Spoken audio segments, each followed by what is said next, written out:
اما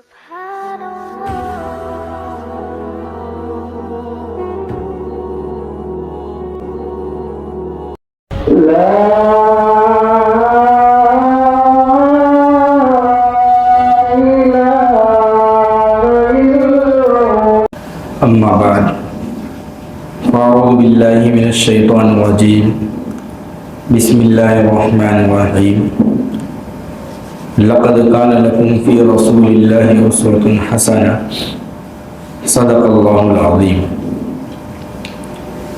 میرے محترم بزرگ اور دوستو،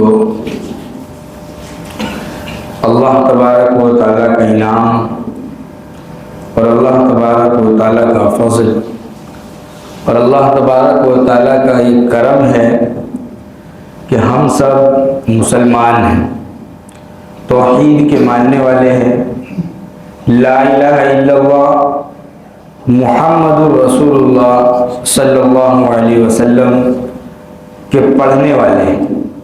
ہمارا یہ عقیدہ ہے کہ عبادت کے لائق اگر کوئی ذات ہے تو وہ اللہ تبارک و تعالیٰ کی ذات ہے، اور ساتھ ہی ساتھ ہمارا یہ بھی عقیدہ ہے کہ اللہ تبارک و تعالیٰ انسانوں کی رشد و ہدایت کے لیے، انسانوں کی کامیابی کے لیے انبیاء علیہ السلام کو مبعوث فرماتے رہے۔ یہ سلسلہ آدم علیہ السلام سے شروع ہو کر ہمارے اور آپ کے آقا محمد عربی صلی اللہ علیہ وسلم پر ختم ہو گیا۔ آخر میں ہمارے نبی اس دنیا میں تشریف لائے اور مہر نبوت اور ختم نبوت یہ آپ علیہ السلام کو عطا کی گئی۔ آپ کے بعد کوئی نبی اس دنیا میں تشریف نہیں لائے گا۔ اب نبوت کا دروازہ بند ہو چکا ہے۔ قرب قیامت عیسیٰ علیہ السلام اس دنیا میں تشریف لائیں گے، لیکن وہ بھی اپنی نبوت کا اعلان نہیں کریں۔ اس لیے ہر مسلمان کے لیے ضروری ہے کہ وہ اپنے آقا کی سیرت کو پہچانے، اپنے نبی کی زندگی کو جانے، ہمارے نبی کے حالات کیا تھے، کن حالات کے اندر آپ علیہ السلام نے لا الہ الا اللہ کے کلمے کو بلند کیا، کیسے لوگ تھے جن کے درمیان آپ نے دین کی دعوت کو شروع کیا، آپ کی ذاتی زندگی کیسی تھی، آپ کی ولادت ہوئی تو کیا واقعات پیش آئے، آپ اس دنیا میں تشریف لا چکے تو دنیا کے اندر کیا کیا تبدیلی آئی، آپ کی جو پاکیزہ زندگی تھی وہ کس طریقے سے گزری، ہر مسلمان کے لیے جاننا ضروری ہے، کیونکہ ہم لا الہ الا اللہ محمد رسول اللہ کو ماننے والے ہیں۔ تو جب ہمارے اعمال کا دار و مدار آپ علیہ السلام کی زندگی کے اوپر ہے تو آپ کی زندگی کا علم بھی ہم سب کو ہونا ضروری ہے کہ عرب کے وہ حالات کہ انتہائی بدتر حالات ہو چکے ہیں، عرب کے خانہ جنگیاں شروع ہو چکی ہیں، لوگ آپس میں لڑ رہے ہیں، کمزوروں کو قتل کیا جا رہا ہے، عورتوں پر ظلم ہو رہا ہے، لڑکیوں کو زندہ زمین میں دفن کر دیا جا رہا ہے۔ ایسے موقع کے اوپر سن 571 عیسوی میں ہمارے اور آپ کے آقا محمد عربی صلی اللہ علیہ وسلم اس دنیا میں تشریف لاتے ہیں۔ آپ کی تشریف آوری سے پہلے اللہ تبارک و تعالیٰ نے لوگوں کو آگاہ کر دیا کہ کوئی بڑا واقعہ پیش آنے والا ہے۔ چنانچہ خانہ کعبہ کو منہدم کرنے کے لیے جب ابرہہ بادشاہ نے کوشش کی اور اس نے مکہ کے اوپر چڑھائی کی اور عبد المطلب نے یہ کہہ کر اپنے دامن کو جھاڑ لیا کہ میں تو اونٹوں کا مالک ہوں، خانہ کعبہ کا مالک تو اللہ تبارک و تعالیٰ ہے، اس کی حفاظت وہ کرے گا، میرے اونٹ مجھے واپس کر دیے جائے۔ ایسے موقع پر اللہ تبارک و تعالیٰ نے ابابیل پرندوں کو بھیجا اور ان پرندوں نے ابرہہ بادشاہ کو نیست و نابود کر دیا، اس کے لشکر کو ختم کر دیا۔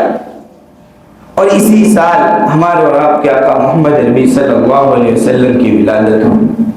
آپ اس دنیا میں تشریف لا رہے ہیں، گھر روشن ہو گیا، فارس کا آتش کدہ بجھ گیا، کسریٰ کے محلوں کے اندر زلزلہ آ گیا، اس کے 14 کنگرے گر گئے، وادی سادہ خشک ہو گیا۔ یہ نبی کریم صلی اللہ علیہ وسلم کے اس دنیا میں تشریف لانے کے وقت کے معجزات ہیں کہ آپ دنیا میں تشریف لا رہے ہیں، آپ مفتون ہیں، آپ کا ختنہ کیا ہوا ہے، آپ کی ناف کٹی ہوئی ہے، آپ دنیا میں تشریف لا رہے ہیں، کوئی ناپاکی، کوئی گندگی ماں کے پیٹ سے باہر نہیں آ رہی ہے، بلکہ لکھا ہے کہ کستوری کی خوشبو پورے گھر کے اندر مہک گئی۔ اور آپ علیہ السلام دنیا میں تشریف لائے، ایک بادل گھر کے اندر چھا گیا، اس کے اندر سے آواز آ رہی ہے کہ اسے مشرق کی طرف گھما دو، اسے مغرب کی طرف گھما دو، اور شام کے محلات روشن ہو گئے۔ نبی کریم صلی اللہ علیہ وسلم نے ایک روایت کے اندر ارشاد فرمایا کہ جب میری ولادت ہوئی، جب میں پیدا ہوا تو شام کے محلات روشن ہو گئے، آپ کا نور ملک شام تک پہنچا، اور پوری دنیا کے اندر ایک عظیم انقلاب برپا ہو گیا۔ آپ علیہ السلام دنیا میں تشریف لا چکے ہیں۔ اب عرب کے رواج کے مطابق دودھ پلانے والی دائی حلیمہ آپ کو لے کر کے جاتی ہے، آپ کو دودھ پلاتی ہے۔ وہاں بھی جو واقعات رونما ہوتے ہیں وہ بھی میرے دوستوں سمجھنے کے ہیں کہ ایک مرتبہ ان کی دودھ شریک بہن وہ کہتی ہے کہ امی بھائی کو میرے ساتھ بھیجو۔ وہ کہتی ہے تو چھوٹا بچہ ہے، یہ بکریاں چرانے کیسے جائے گا؟ کہ نہیں امی ان کو میرے ساتھ بھیجو۔ جب میں ان کو ساتھ لے جاتی ہوں بکریاں میرے قریب میں چرتی ہیں، اور جب بکریوں کا پیٹ بھر جاتا ہے تو ایک جگہ بیٹھ جاتی ہیں اور میرے بھائی کو دیکھتی ہیں، میں پریشان نہیں ہوتی۔ علماء نے لکھا ہے کہ وہ بکریاں نبی کریم صلی اللہ علیہ وسلم کو پہچان نہیں۔ اسی موقع پر جب آپ بکریاں چرانے جاتے ہیں، شق الصدر کا واقعہ پیش آتا ہے۔ دو شخص آتے ہیں، آپ کے سینے کو چاک کر دیتے ہیں، دل کو نکالتے ہیں اور اس کو صاف کرتے ہیں اور واپس اندر رکھ دیتے ہیں۔ دائی حلیمہ گھبرا جاتی ہیں، آپ کو واپس مکہ بھیج دیتی ہیں۔ آپ کی والدہ پوچھتی ہے کہ کیا واقعہ پیش آیا جو اس کو واپس کیا جا رہا ہے؟ کہ نہیں، ہمیں ڈر لگ گیا کہ کچھ غلط نہ ہو جائے۔ وہ کہتی ہے گھبرانے کی ضرورت نہیں ہے، یہ 9 مہینے میرے پیٹ میں رہا، مجھے کوئی دقت پیش نہیں آئی، اس کی ولادت ہوئی، مجھے کوئی پریشانی پیش نہیں آئی۔ آپ علیہ السلام کا بچپن گزر رہا ہے، والد کا انتقال آپ کی ولادت سے پہلے ہو گیا، 6 سال کے ہوئے والدہ کا انتقال ہو گیا۔ عبد المطلب کی پرورش میں آتے ہیں، 8 سال کے ہوتے ہیں، عبد المطلب کا بھی انتقال ہو جاتا ہے۔ پوری دنیا کو یہ بتایا جا رہا ہے کہ یہ درِ یتیم، یہ اس کائنات کے اندر انقلاب پیدا کرنے والا ہے۔ کل اٹھ کے کوئی یہ نہ کہہ دے کہ یہ تو اربوں کا مالک تھا، یہ تو کروڑوں کا مالک تھا، کہ اگر اس نے دنیا کے اندر انقلاب برپا کر دیا تو یہ تو بادشاہ تھا۔ نہیں، میرے اللہ کو یہ پسند نہیں تھا۔ اللہ تبارک و تعالیٰ نے یہ کہا کہ یہ یتیم ہے، ہم اس کی پرورش کر کے دکھائیں گے۔ اور جب اللہ تبارک و تعالیٰ کی مدد آتی ہے تو پھر کوئی اس کو نہیں روک سکتا۔ اب آپ کے چچا ابو طالب آپ کی پرورش کرتے، یہ مکی زندگی ہے۔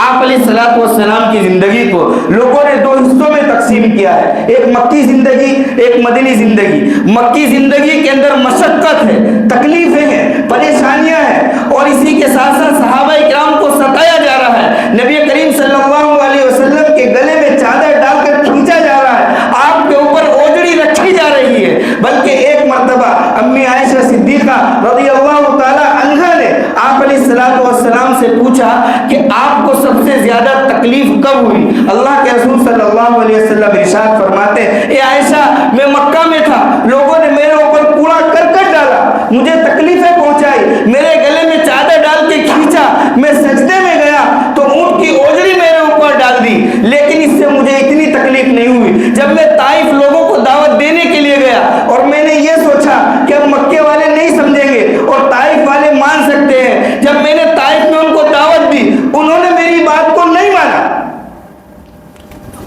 بات کو نہیں مانا اور ساتھ ہی ساتھ مجھے جھٹلایا اور میرے پیچھے اوباش اور یہ آوارہ قسم کے لڑکے لگا دیے، انہوں نے میرے پر پتھر برسائے، آپ علیہ الصلوۃ والسلام کی جوتیاں مبارک یہ خون میں تر ہو گئی۔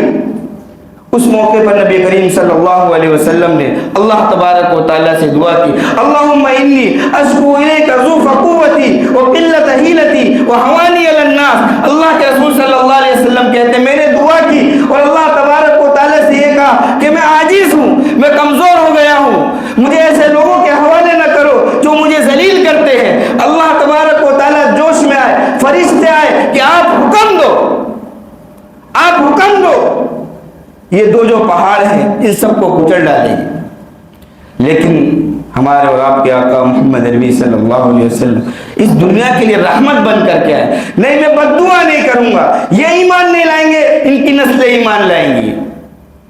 چچا ابو طالب کی پرورش میں آپ ہیں، ملک شام سفر کے لیے جا رہے ہیں، اللہ کے رسول بھی ساتھ میں ہے، راستے میں ایک راہب ملتا ہے، بحیرہ راہب، وہ کہتا ہے کہ تمہارے قافلے کے اندر کچھ عجیب سی ہلچل ہے، آپ لوگوں کی دعوت رہے گی۔ ابو طالب کہتے ہیں کہ آج تک آپ نے دعوت نہیں کی، اب کیوں دعوت؟ کہ نہیں سب آنا۔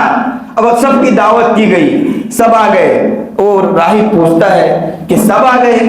کہنے لگے ہاں سب آ گئے، ایک بچہ رہ گیا، کہ اس بچے کو بلاؤ۔ اب اللہ کے رسول صلی اللہ علیہ وسلم تشریف لاتے ہیں، وہ دیکھ رہا ہے اور تمام کے تمام لوگ سائے کے نیچے بیٹھے ہوئے۔ اللہ کے رسول جب تشریف لاتے ہیں تو سائے میں جگہ نہیں ہے، آپ دھوپ میں بیٹھ جاتے ہیں۔ بحیرہ نے دیکھا کہ درخت کی تو شاخیں آپ علیہ الصلوۃ والسلام پر سایہ کرنے لگتی ہیں۔ وہ کہتا ہے یہ بتاؤ اس بچے کا باپ کون ہے؟ ابو طالب کہتا ہے کہ میں اس بچے کا باپ ہوں۔ راہب کہتا ہے نہیں نہیں تم جھوٹ بولتے ہو، اس بچے کا باپ اس دنیا سے جا چکا ہے، کہ ہاں ہاں یہ میرا بھتیجا ہے، کہ اس کو شام نہ لے جاؤ، وہاں کے یہود اس کو قتل کر دیں گے، یہ نبی ہونے والا ہے۔ یہ ابو طالب کے ساتھ اللہ کے رسول صلی اللہ علیہ وسلم کا سفر ہے۔ جب 25 سال کی عمر ہوتی ہے، امی خدیجہ رضی اللہ تعالیٰ عنہ سے آپ کا نکاح ہوتا ہے، اور جب 40 سال کی عمر ہوتی ہے آپ کو نبوت ملتی ہے، آپ غار کے اندر ہیں، جبریل امین تشریف لاتے ہیں اور آپ علیہ الصلوۃ والسلام سے کہتے ہیں اقرا پڑھو، اللہ کے رسول کہتے ہیں ما انا بقاری، پھر کہتے ہیں اقرا پڑھو، اللہ کے رسول کہتے ہیں ما انا بقاری، تیسری مرتبہ کہتے ہیں اقرا، اللہ کے رسول کو گلے سے لگاتے ہیں، زور سے دباتے ہیں، اللہ کے رسول کہتے ہیں اقرأ بسم ربک الذی خلق۔ اب اس کے بعد اللہ کے رسول صلی اللہ علیہ وسلم امی خدیجہ رضی اللہ تعالیٰ عنہ کے پاس آتے ہیں۔ لوگوں نے کہا ہے کہ یہ وہ عورت تھی کہ جس نے خواب میں دیکھ لیا تھا کہ چاند آ کر کے اس کی گود میں گر گیا، اس نے اس کی تعبیر معلوم کی تو بتایا کہ وقت کا جو نبی ہوگا اس سے آپ کی شادی ہوگی۔ کہتے ہیں کہ اللہ کے رسول صلی اللہ علیہ وسلم کے حالات کو دیکھ کر امی خدیجہ رضی اللہ تعالیٰ عنہ نے خود پیغام نکاح بھیجا تھا۔ اب اللہ کے رسول آتے ہیں، امی خدیجہ سے کہتے ہیں زملونی زملونی زملونی، میں ہلاک ہو جاؤں گا کہ مجھے ڈر ہے۔ امی خدیجہ آپ کو تسلی دیتی ہے اور کہتی ہے کہ آپ ہلاک نہیں ہو سکتے، آپ ہلاک نہیں ہو سکتے، آپ تو کمزوروں کا بوجھ اٹھاتے ہیں، آپ تو مہمانوں کی ضیافت کرتے ہیں، آپ تو بیواؤں کی مدد کرتے ہیں۔ یہ اللہ کے رسول کے اوصاف کو بیان کر رہی ہیں کہ آپ ہلاک نہیں ہو سکتے۔ اپنے چچا کے پاس لے جاتی ہیں، ورقہ بن نوفل ان کے پاس لے جاتی ہیں، اور وہ پھر اللہ کے رسول صلی اللہ علیہ وسلم کے حالات کو سن کر کہتا ہے کہ یہی ناموس تھا جو موسیٰ پہ آیا، جو عیسیٰ پہ آیا، ان کے اوپر وہی آ رہی ہے، یہ نبی ہوں گے، یاد رکھو اگر میں زندہ رہا تو میں تمہاری مدد کروں گا، تمہاری قوم تم کو مکہ سے نکال دے گی۔ اللہ کے رسول کہتے ہیں میری قوم مجھے مکہ سے نکال دے گی، کہ ہاں ہاں تمہاری قوم تم کو مکہ سے نکال دے گی۔ اور اس کے بعد اللہ تبارک و تعالیٰ کی طرف سے حکم ہوتا ہے وانذر عشیرتک الاقربین، کہ اب اپنے رشتہ داروں کو دین کی دعوت دو۔